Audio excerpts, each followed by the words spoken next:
Salama daholo andondera resana amintsika ireto tsara ho fantatra manaraka ireto. Efa manakaiky ny 10,000 ny isan'ny voafonja ao an-tanimora ao ka feno ny fonja amin'izao fotoana izao. Resaka politika indray, niova ny fanamina izay nataon'ny député Naivo Raholdina izay niverina tamin'ny loko maitso izay fanaovan'izy ireo teo aloha fa tsy orange intsony. Any Antsy manjaka ny tsy fandriampahalemana omby anjatony no noravainy dahalo. Tambazotra iraisany Antananarivo mitohy hatrany ny fanapahana jiro izay mifandimby. Any Anjorobe raharaha tao Marotsipoy dia voasambotra ihany koa i Rakotoarimana Bruno na Imbola izay Jolahy 7 nanaovana hazalambo. Ireo no fakafakaina amintsika atao anatin'ity video ity ka manasantsika rehetra anaraka an'ity video ity hatramin'ny farany. Azadino ny milaiky ny video antsika ary tsarovatra trano ny miabone amin'ny chaîne antsika mba ahafahanareo manaraka tsy tapaka ny video zay lefa any amintsika tomatapata gasy toy izao ny fanaovana azy. Tsy ampendrela moa isika fa avy hatrany tonga dia vavany ndawary. Ao Antanimora izany hoe ao mifonjany Antanimora izany. Mbola 504 ny isan'ny gadra tao amin'ny fonjany Antanimora tamin'ny taona 2024 ary efa mananika ny 10,000 izany amin'izao fotoana izao. Sahala amin'ny fitombony imponina ny fitombony Jolahy. Hoy ny mpiandraikitry ny fonja raha nanazava ny antony mampitombo be ny isan'ireo gadra ao amin'ny fonjany Antanimora amin'izao fotoana izao. Etsy ankilany manimba ny fahasalaman'ireo gadra koa ny zava-misy ny toerana iainan'izy ireo ao amponjao.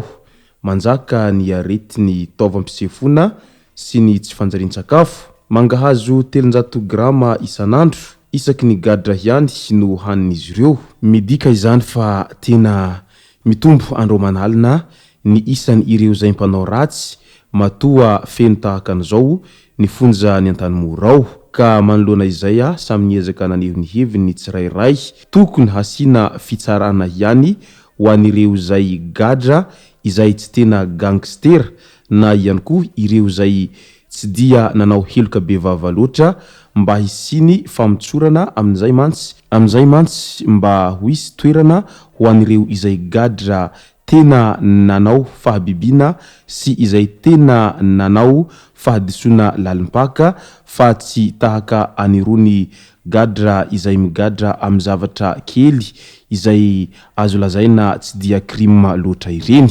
Eo amin'ny resaka politika indray niverina amin'ilay loko maitso any Fafive ny député Naivo Raholdina sy ireo mpiaradia aminy fa tsy nisalotra ilay loko orange mameno vatana intsony. Izay angamba no nazava tsara ny jiro dia hita amin'izay ny lalana tena izy fa tsy ilay lalana teo aloha intsony. Hoy ny fanohen-kevitry ny be sy ny maro raha vantany vao nahita any Naivo Raholdina ny salotra an'izay fanamina maitso zay. Ka maro no mametra-panontaniana manoloana an'izay amin'ilay hoe mety hiova loko ve Naivo Raholdina sa ahoana no ambadika an'izao. Hoy ny mpanarabavao ara-politika amin'izao fotoana izao. Resaka asan-jolahy indray any amin'ny faritra Sofia iny ao Antsy marimarina kokoa no tafihiny 10 mirongo basy mahery vaika tao Andavaboay komina Ampalifaminty ny aliny sabotsy 7 septambra lasa teo iny. Niezaka nanohitra ireo dahalo ny fokon'olona fa tsy nahatohitra noho ny fitaovana eo am-pelantanana tsy mitovy.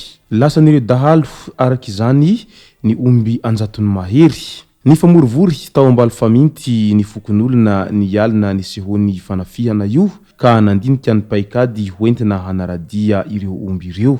Mbola eo am-pandaminana ny fomba hanarahandia an'ireo omby ireo ny fokon'olona amin'izao fotoana izao dia nandalo ny generaly Behivoka ary nanatona nanontany ny zavanisy. Tsy niraviravin-tanana ity manambonina ity ka nanampy ireo fokon'olona nanaradia amin'ny maha zanaky ny antsoy azy. Ny antso ny chef de poste tao Anjiamangirina avy hatrany ny General Behivoka ary tonga ara-potoana ilay nantsona sy ny ekipany ka niara-nandinika ny paikady hatao mba hafahana mamerina anireo omby lasany Jolay ireo. Nitondra teny fankahirezana ho an'ireo fokon'olona izay tratra ny fandravana i General Behivoka ary nanome toky fa hiezaka hiara-hiasa sy hiara-isalahy amin'ny mpitandro filaminana hitady paikady mba hiverenany ireo omby ireo. Miantso ny tompon'andraikitra izay voakasika izany ity manambodinahitra ity mba tena hihery akaiky sy hitondra vahaolana maharitra fa tena mijaly sy sahirana ny vahoaka vokatry ny tsy fandriampahalemana tahaka an'izao indrindra ny any ambanivohitra ho izy hatrany. Raha ny vaovao azo eo amin'ny 20 ny omby efa hita saingy misy voatetika ireo omby sasany izay tratra tamin'izany ary mbola eo am-pikarohana izay sisa tavela ny mpitandro filaminana amin'izao fotoana izao. Midika izany fa tena miharatsy andro manalina ity tanintsika ity ary ny vahoaka dia miha tsy mandry fahalemana foana amin'izay afitsoko ny asan'ny Jolay izay indrindra fa ireo vahoaka madinika any ambanivohitra no tena lasibatra amin'izany ka andrasana ary izay tena fandraisana andraikitra sy paikady maharitra ho ataon'ny fitondram-panjakana manoloana an'izao trangana tsy fandriampahalemana izay nisesesy tato ato izao. Eo amin'ny resaka fahatapatapahan-jiro indray voatery mampihatitra ny fahatapahan-jiro mifandimby ny orinasa Jirama nanomboka tamin'iny omaly teo amin'ny 4 ora sy sasany ka hatramin'ny 9 ora hariva ary haharitra ora iray sasany isaky ny fahatapahana izany noho ny fihenan'ny rano ao amin'ny tohan-drano ao Andikalika no anton'izany hoy izy ireo hatrany. Io tohan-drano io izay fototry ny famokarana herinaratra ao Antananarivo renivohitra ao ka mitohy arak'izany ny fahatapatapahan-jiro. Manoloana an'izay moa dia samy miezaka maneho ny heviny ny mpanjifa jirony Jirama izay amin'ilay hoe tonga ny fahavaratra milaza ianareo fa tapaka indray ny jiro noho ny afitsoko ny toetry ny andro. Tonga indray ny haintany dia mbola tapaka ihany koa ny jiro noho ny tsy fahampiny rano. Inona no tena marina amin'ity olana izay menjady amin'ny orinasa Jirama ity fa tena mijaly ny vahoaka izay manjifa ny herinaratra ny Jirama izany.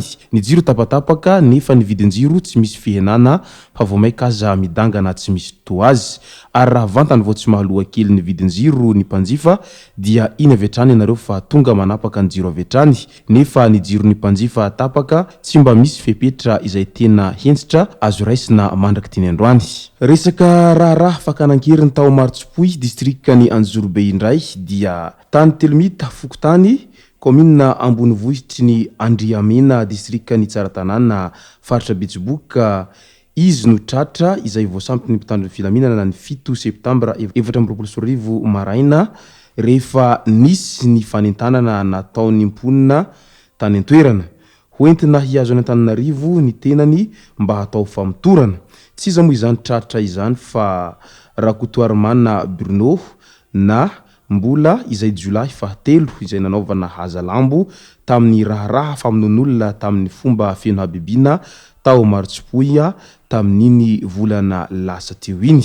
Midika izany fa tena miezaka ary miasa mafy ny mpitandro filaminana mba hamongorana hatramin'ny fakany ireo izay mpakan-keriny ireo ary isorana ny mpitandro filaminana moa izay ezaka ataon'izy ireo izay amin'ny fampandrintany mba hatonga ny vahoaka sy ny taniny handry fahalemana hatrany.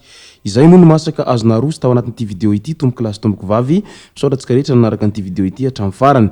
Azadiny ny milaiky ny videontsika ary tsarovatrany ny miabone amin'ny chaîne-ntsika mba ahafahanareo manaraka tsy tahapaka ny video izay lefa any amin'ny sesy tonga tao atagasy. Tomboko lasy tomboko vavy makasitraka dia mirary soa.